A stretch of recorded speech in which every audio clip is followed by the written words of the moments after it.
Happy Friday.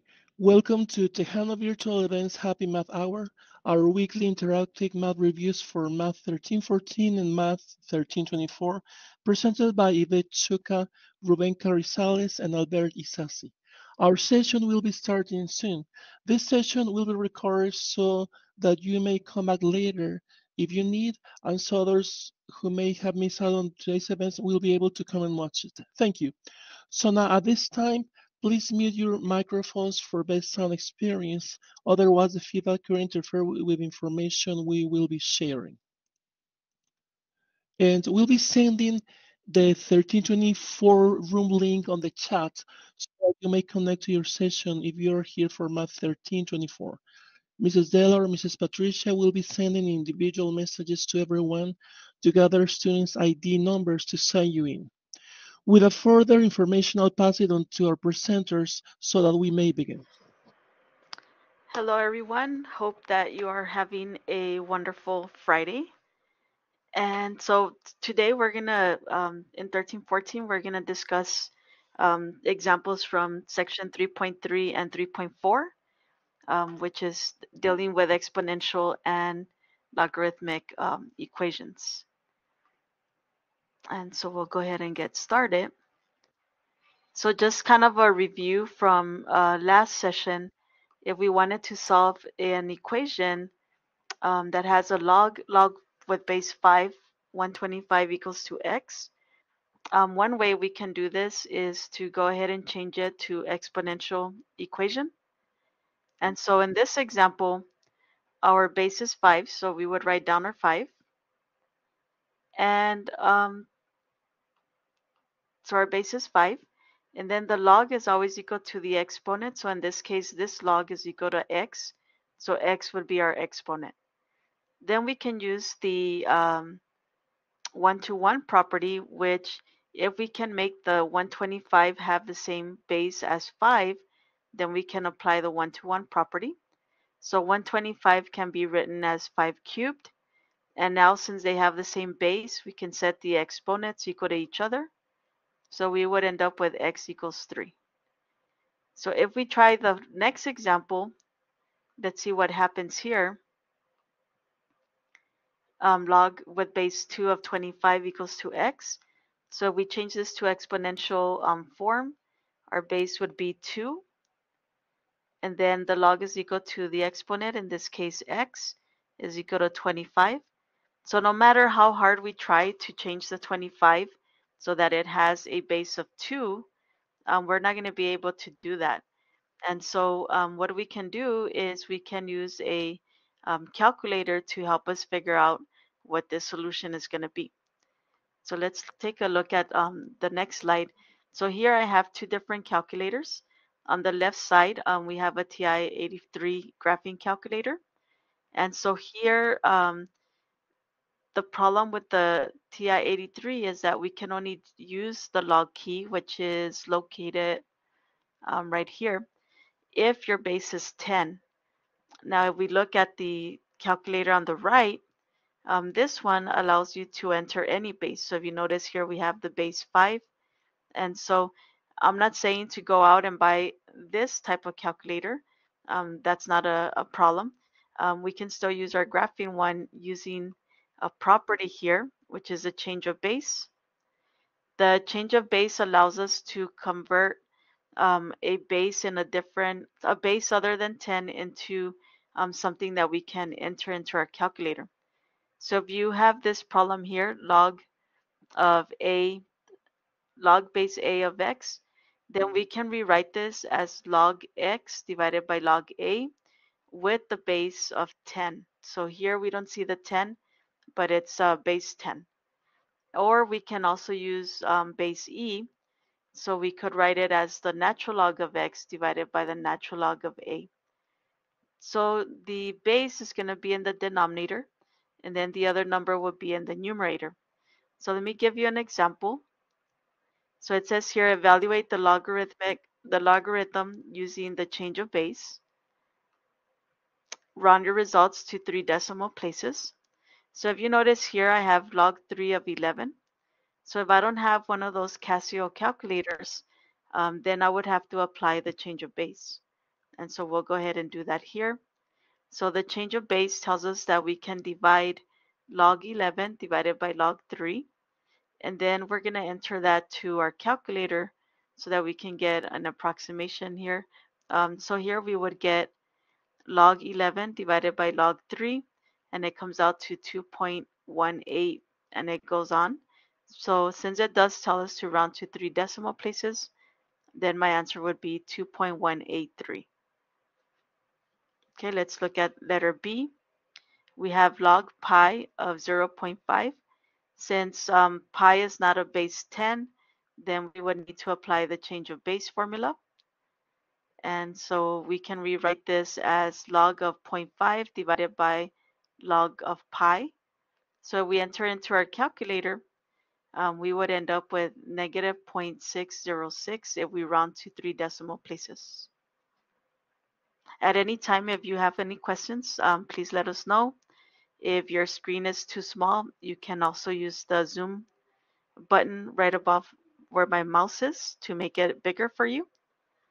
Let's continue. So last week, Mr. Carizales went over some of these properties down below over here, 1 through 4. We're going to be introducing 3 new properties, which is the product property, the quotient property, and the power property. So for the product property, if we're multiplying 2 things here, we can separate them as addition. If we're dividing, we can separate as subtraction. And then the power row allows us to take the exponent to the front of the log. And by doing that, we can then apply it with maybe another property to help us solve for our variable. The natural log, these 3 properties work the same for the natural log as well. So let's look at an example. It says use the property of logarithms to write the logarithm in terms of log 5 base log base 5 of 2 and log 5 of 3. And so they give us log base 5 of 6. So what we can do is we can apply the product rule, and the number 6 we can write as 2 times 3. And now the 2 and the 3, since we're multiplying in here, we're going to separate it with addition. So we would get log base 5 of 2 plus log base 5 of 3. And that would be our answer. The next one here, again, we want to find the exact value of the logarithmic expression without using our calculator. So one of the first things we can do here is if you have a square root, a cube root, any root, we can rewrite it as a power. So my cube root here, I can rewrite it as log base 4 of 4. And then the index will be in your denominator, so we would have a fraction of a third. So the 1/3 is representing that cube root of 3. Next, we can use our properties. So we can apply the power rule, and the power rule says we can take our exponent to the front. And so we would have 1/3 of log 4 of 4. And then we can ask, is there any other properties we can use? So from last week, we were able to use these properties here. Notice that the base is 4, and then we have the same number here, 4. And so if we look at these properties, then we can see that number 2 is the property that we can apply since the base is the same, and then our number here is the same. And so that's just equal to 1. So I'm going to replace log base 4 of 4 as 1. And then 1/3 times 1 is going to be 1/3. And so log base 4 of the cube root of 4 is just going to be equal to 1/3. Okay, and we're going to have several we can practice here. So this next one, again, here we have a 4th root. So first we're going to change it to an exponent. So I can write it as a power of 1/4. We can then apply or we can simplify first. So we have e to the 3rd power raised to another power. So we multiply the exponents here to give us 3/4. Next, we can apply the power rule. and take the 3/4 to the front. So we have 3/4 natural log of e. Now, natural log of v is equal to log e of e. And so this part here tells us we can use property number 2 again. Or sometimes students like to say that the ln and the e cancel, but in reality it becomes 1. So we can replace that with the 1. And so then 1 times 3/4 would be 3/4. And it becomes a 1 because of this idea here that natural log of e is really a log with base e. And since it has the same e here, we can use property number 2. Okay, let's try letter B. So here I have some natural logs with exponents. So we can apply the par rule. So the par rule says I can take the exponent to the front. So we have 4 natural log of e and 8 natural log of e. Now we know from the previous example that natural log of e is going to be 1. So we can replace that with 1. And so we end up with 4 times 1 plus 8 times 1, which is going to be 4 plus 8 equals 12. Okay, so here for the next example, it says use the properties of logarithms to expand the expression as a sum or difference and or a constant multiple of logarithms. So here your keywords is expand. So you're going to end up with an answer that has multiple logarithms. Okay, so our goal is to figure out how do we write this to have more than one logarithm. So we can apply the product rule. Notice that z is being multiplied to z minus 1 to the power of 4. So we can use the product rule to rewrite it as natural log of z plus natural log of z minus 1 raised to the 4th power. Then you want to ask yourself, can we simplify further? I see an exponent, so we can apply the power rule and we can bring the 4 to the front. And then here we can't combine any further. So that would be our answer. Okay, so again, this one says to expand again. So notice that we're dividing the square root of x squared minus 9 divided by 4. So we can apply the quotient rule. So we get log base 5 of the square root of x squared minus 9 minus log base 5 of 4. I see a square root, so I'm going to change that to an exponent. So I'm going to rewrite it as an exponent, and I get log base 5 of x squared minus 9.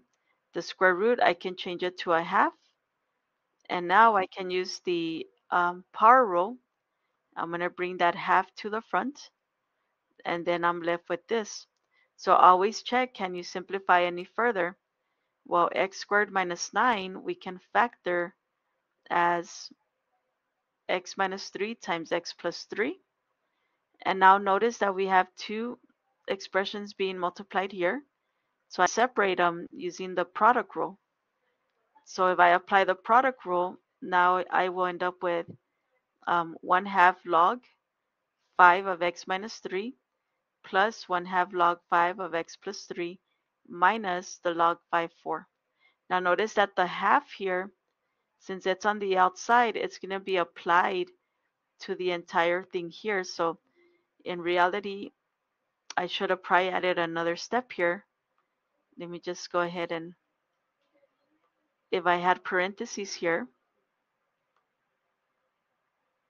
then we would apply the product rule in the parentheses, giving us x minus 3 plus x plus 3.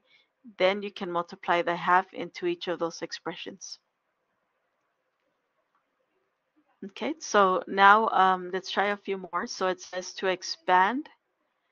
So again, we should end up with multiple answers. So notice that these are being divided. So first we can apply the quotient rule. And I can write it as log base 8 of x cubed minus, since it's the quotient we're dividing, that's going to be subtraction, log 8 of y cubed times z to the 4th. So now we look at each one closely.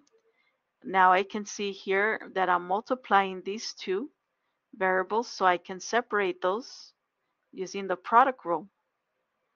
And so if we use the product rule here, we get y cubed plus log 8 of z to the fourth.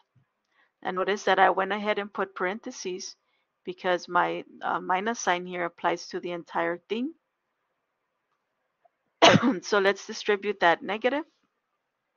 So we get negative log 8 y cubed minus log 8 z to the fourth.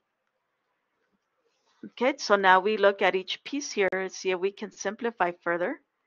Notice that we have exponents, so we can move those exponents using the power rule. So we end up with 3 log base 8 of x minus 3 log base 8 of y minus 4 log base 8 of z.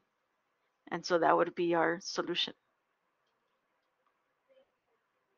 Okay, the next one, we have natural log of the 10th root of x to the 7th times x to the 5th plus 7.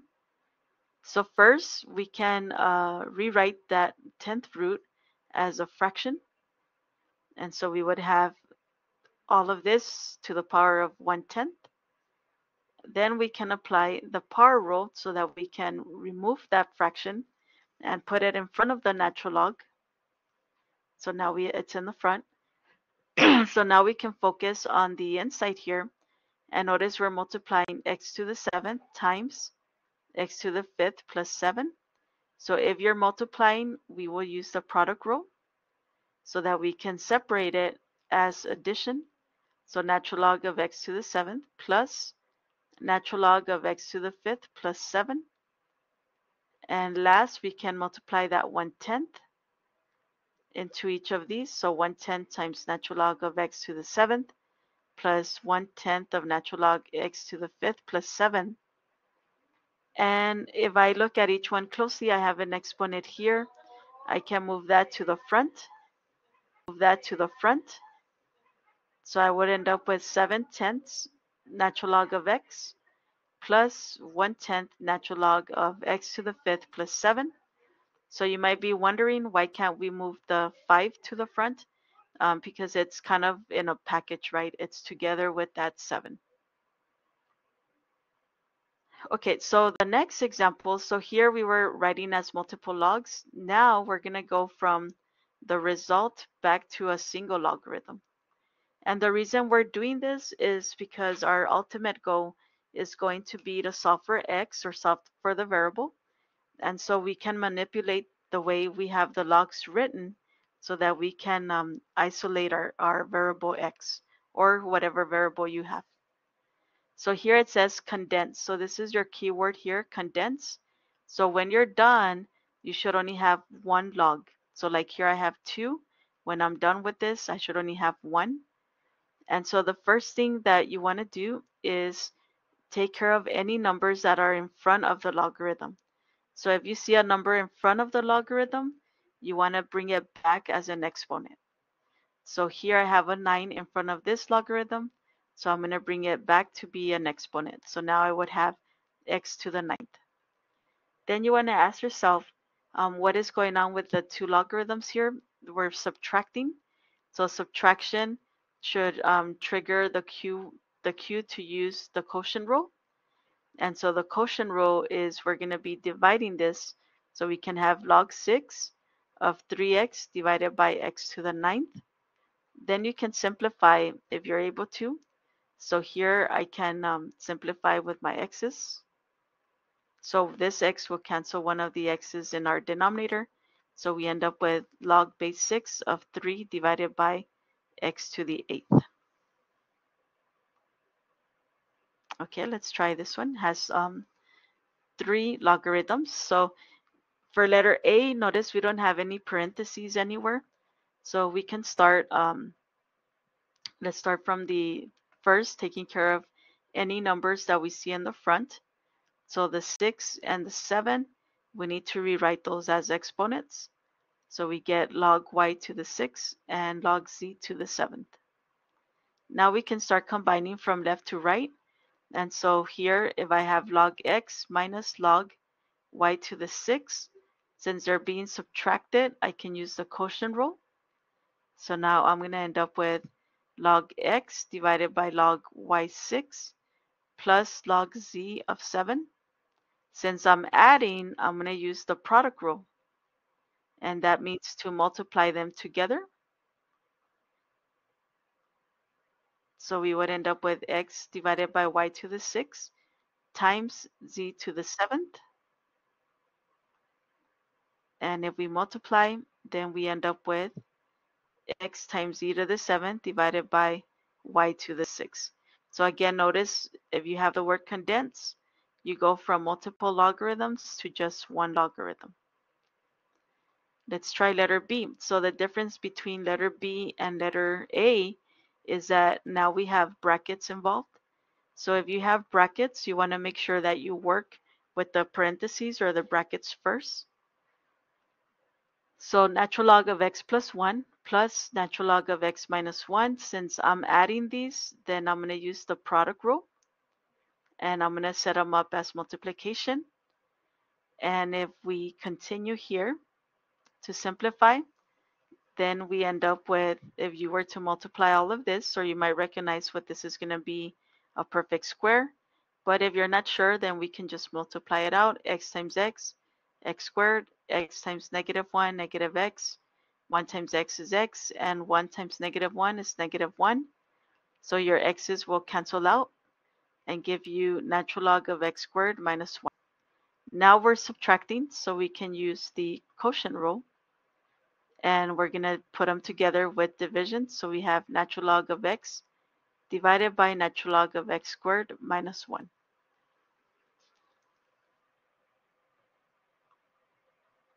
Okay, so up to this point, these were examples from 3.3. Now we're going to start looking at 3.4 examples, which some of the properties that we've used, we'll be using them to help us solve for x. So the first one, 2 to the x equals 4, we saw examples like this last week and when we started today the presentation. So my recommendation is to always ask yourself, can I use the one-to-one property? Because if you can use the one-to-one property, it kind of makes things a little bit faster and probably easier. And so here I have a base 2. If I can write 4 so that it has base 2, then that would be faster, right? So 4 can be written as 2 to the power of 2. So now that they're the same, then I can set the exponents equal to each other by using the one-to-one properties. So my answer would be x is equal to 2. Now, unfortunately, we can't always use this, right? So you'll see later in some examples, we have to use other properties. So the next example, we have natural log of x minus natural log of 13. Remember that there's a similar one-to-one property for logarithms. If you have the same logarithm on the left side of the equal sign and the same one on the right side, then we can use the one-to-one property. So this natural log has base e, and this natural log has base e. So what I can do is I can move the natural log of 13 by adding it to both sides. And I end up with natural log of x equals natural log of 13. Since they have the same base, I can set x equals to 13 by using the one-to-one property. Now for letter C, here we have e to the x is equal to 13. And so there's no way that the number 13 can be written to have base e, and there's no way that I can write base e to be a base 13. So something we can do here is we can multiply both sides, and this method here is used quite a bit. We can multiply both sides by natural log, and I can do that only if I do it to both sides. Now by doing this, what it does for us is that we can then apply one of the properties. So if you notice here, natural log and e, what happens to that? Okay, so natural log times e, we can bring the exponent to the front. Let me write that out because I skipped the step here and it'll be easier to see it here. So for this part right here, we can bring the x to the front, and then we would have natural log of e. And so the property that we can use is, for this part, this is the same as 1. So x times 1 is just going to be x. And so that's where I get this x from. And so x is equal to the natural log of 13. And the good news is that the natural log you can use in your calculator. So natural log and log base 10, you can use your calculator. So you would just enter natural log of 13 and then the approximation, and they might ask you to round, would be 2.565. If they don't want a decimal answer, if they don't ask you to round, then natural log of 13 is probably what you want to enter. Okay, so let's do some that are a little bit, they're going to start getting a little bit more interesting, I guess. Instead of complicated, I'll say interesting. So here we have base E and base E. Since they have the same base, then we can apply the one-to-one property. And I believe last time we might have covered an example similar to this, but it's okay, we can do it again. So here we have x is equal to x squared minus 6. By doing this, we have brought down our exponents, our variables down, so we can set it up. Notice it's quadratic, so we need to move everything to the same side. And so we get x squared minus x minus 6. At this point, we can either factor or we can use a quadratic formula. Now, factoring doesn't always work. So if factoring doesn't work, then you would use the quadratic formula. In this example, it does work. So we have x minus 3 times x plus 2. We can set each factor equal to 0 and solve for x. So x is equal to 3 and x is equal to negative 2. Okay, so let's look at these here. So if you want to solve an exponential function that looks like this, always try to isolate the exponential part, and that exponential part would be 3 to the x. So we want to get rid of the 5, so we can divide by 5 on both sides. Divide by 5 on both sides, and we get 5 divided by 5 is 1, 20 divided by 5 is 4. Then don't forget to ask yourself, can I use the one-to-one property? Here we cannot, because we can't change these to have the same base. So what we can do is multiply natural log on both sides. So we'll go ahead and do that. Natural log of 3 to the x is equal to natural log of 4. So you might be thinking, well, why natural log? You can use log as well, but for me personally, I'm used to working with the natural log. But if you wanted to, you could multiply by log on both sides. Now that I've done that, I can use my power rule. So the x, I can bring it to the front. And so now what the power rule allows me to do is bring the x to the front. And now I can solve for it since it's in the front.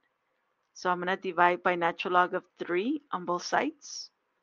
And so this would be my exact answer. If you want a decimal, then you can put it in your calculator. And the approximation would be 1.262. Okay, let's try letter B. So here, again, your goal is to isolate this exponential part. So we need to get rid of this minus 9. So I can add 9 on both sides. And I get e to the x. And this is not correct, right? So this would be, let me fix it. Let me get my pen out. So Mr. Carizales says 45. Okay, so let me just take my pen out. So we would have e to the x is equal to 45, not 27.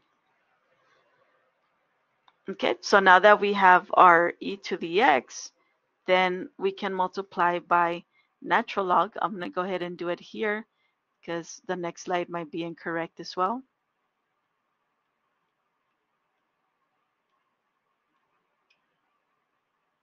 Oh, and just one thing, because I always get this from my students. I don't know if Mr. Carizales gets these type of questions, but when you're entering your answers on WebAssign, the the L in front, it's an L. So sometimes students try to put an I, and then it gets counted incorrect. But this right here is an L, okay, natural log. Okay, so now I can apply the product rule and take the X to the front.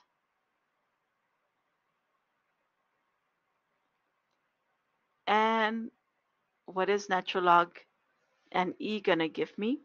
So that's gonna be a 1, right? So now we just have X is equal to natural log of 45.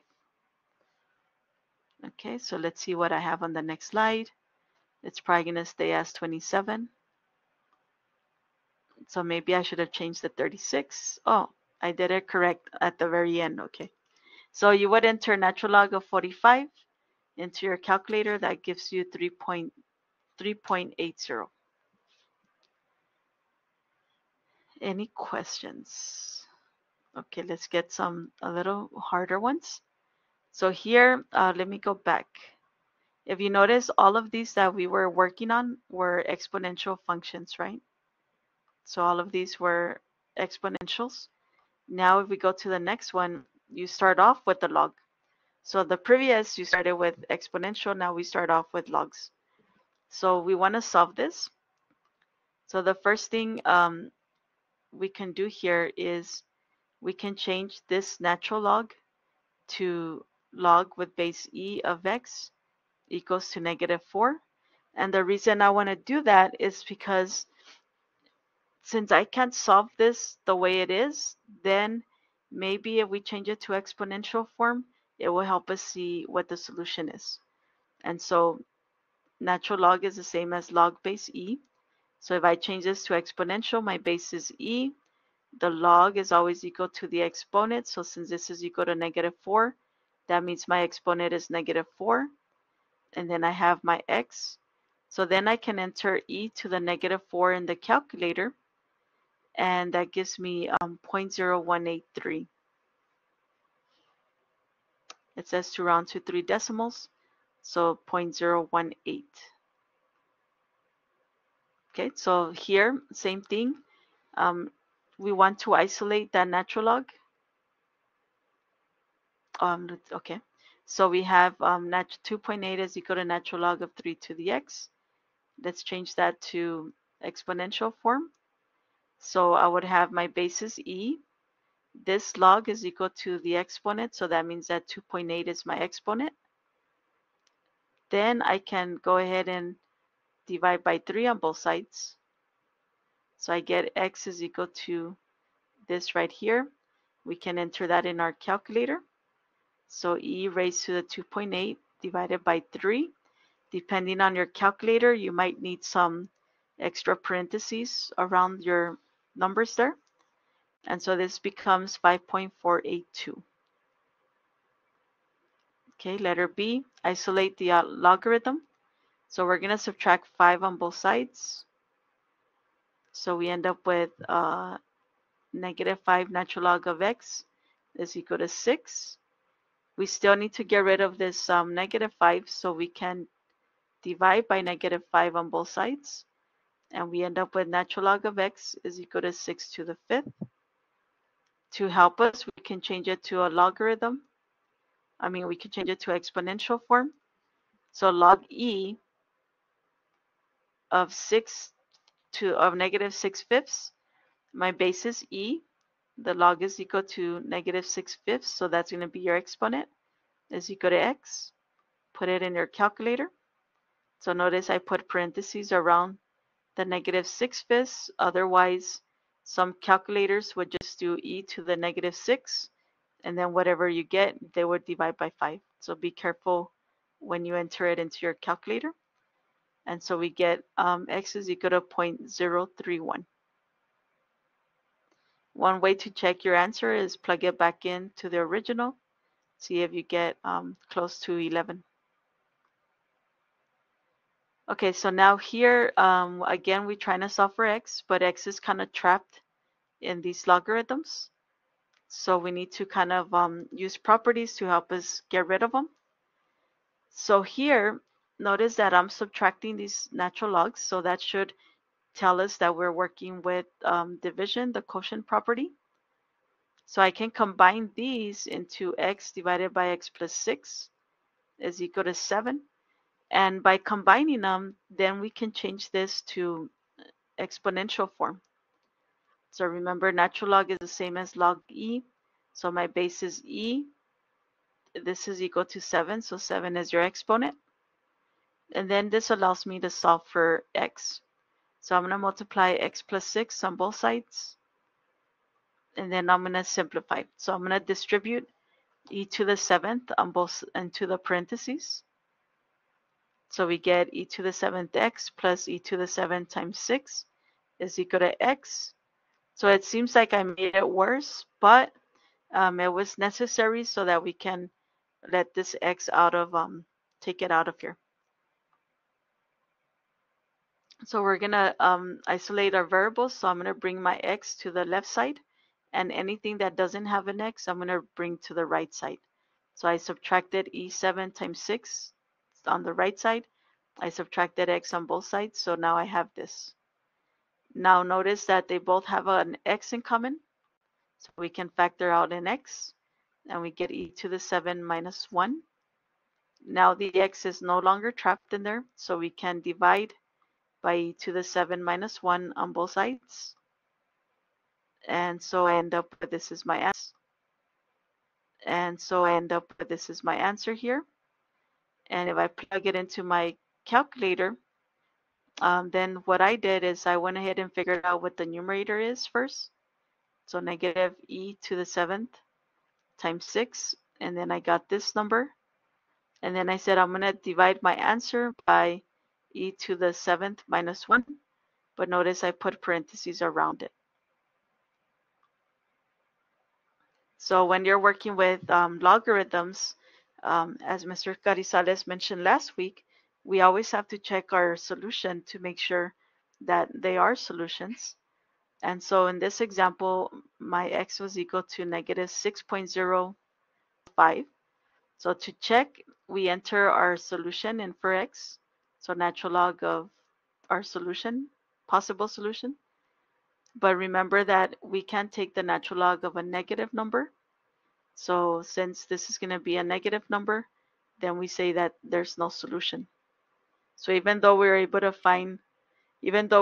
solve for x, it doesn't mean that that's your solution. You have to check it. Okay, let's try another one. So here we have a bunch of logarithms. So let's try to combine them. So on the right side, we have subtraction. So we can combine those as division. So we have x minus 6 divided by x plus 6 if we apply the quotient rule. And now we have natural log of x plus 9 is equal to natural log of x minus 6 divided by x plus 6. Here, there's different ways you can solve this. Some of you might take the natural log of x plus 9 to the right side and then use the quotient rule again. Okay, but if you notice, they have the same base, so we can use the one-to-one property.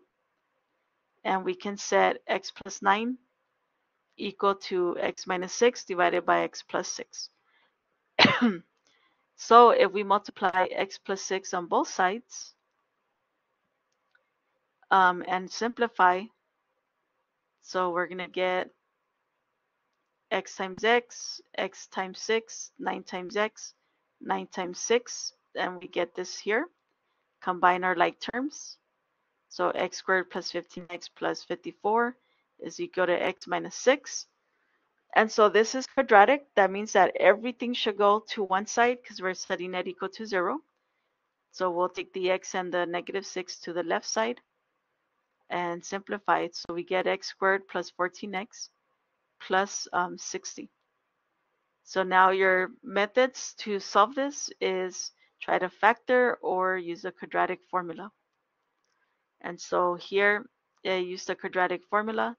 So b is 14 b squared is 14 squared minus 4 times a is 1, c is 60. 14 squared is 196 minus 240. And notice that 196 minus 240 is negative 44. And so there's no real solution. There is a solution, but it's imaginary, right? So no real solution.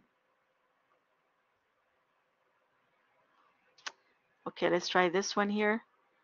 So I have two logs. Again, I want to try to combine them to make one. They're being subtracted, so I'm going to apply the quotient rule. And the quotient rule allows me to put these as division. I'm going to change this to exponential, so my base is 9. The log is equal to a half, so half is your power. 9 raised to the half is the same as the square root of 9. So we can evaluate that and then solve for x. So one possible solution is and multiply by x minus 8. So 3 times x minus 8 is equal to x. Distribute that 3x minus 24 is equal to x. And then I guess I subtracted the x to the left side, so I get positive 2x. And I subtracted the 24 to the right side. So we end up with x is equal to 12 as a possible solution. And then when x is negative, when 3 is negative, we do the same thing. Multiply it inside the parentheses. Negative 3x plus 24 is equal to x. Subtract the x. So we end up with negative 4x. Subtract 24.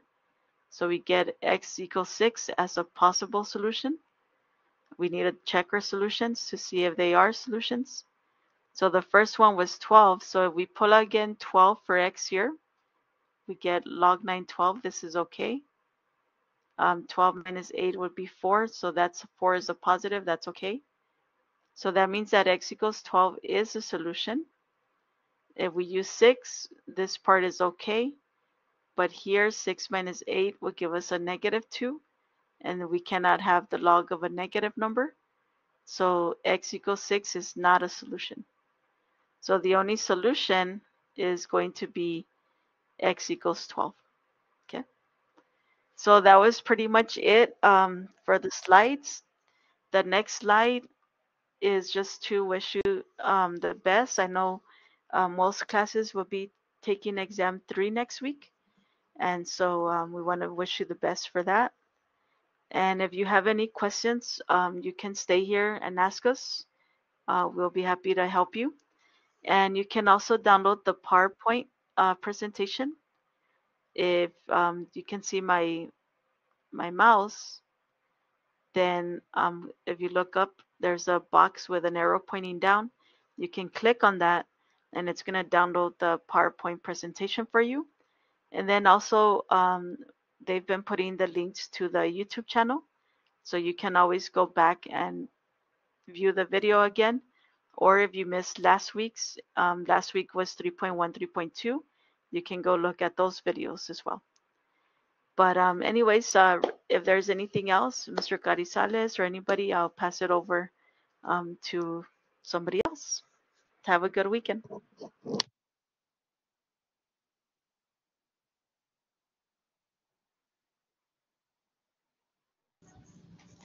Thank you so much, Ms. Chuka. I really appreciate it. And thank you so much, Mr. Carizales, as well, for your wonderful presentation. Again, we do want to remind you guys about the previously recorded sessions, which are available on a YouTube playlist. This video will be available on that playlist later today. At the end, we linked a short survey to help us improve our TVE sessions. Please take a few minutes to fill out that survey. And before you all leave, I want to share the TVE sessions that we will have next. So we will have another session today at 1 p.m. And next week we will not have any TVE sessions because we'll be off for Veterans Day. However, next week we will be back on the week after that we'll be back on November 17th. So today at 1 p.m. we will have a session called Safe Driving, Your Record Follows You. And on the 17th, when we come back, we will have Happy Math Hour again at 11, where Math 1314 will cover linear and nonlinear systems, and Math 1324 will cover sets. Our 1 p.m. session for that week will be Depression with the Emergence Health Network. Thank you all for coming in today. We hope you all have a lovely weekend. If anybody has any questions, feel free to use the chat box or your mic. We hope to see everyone again for Happy Math Hour.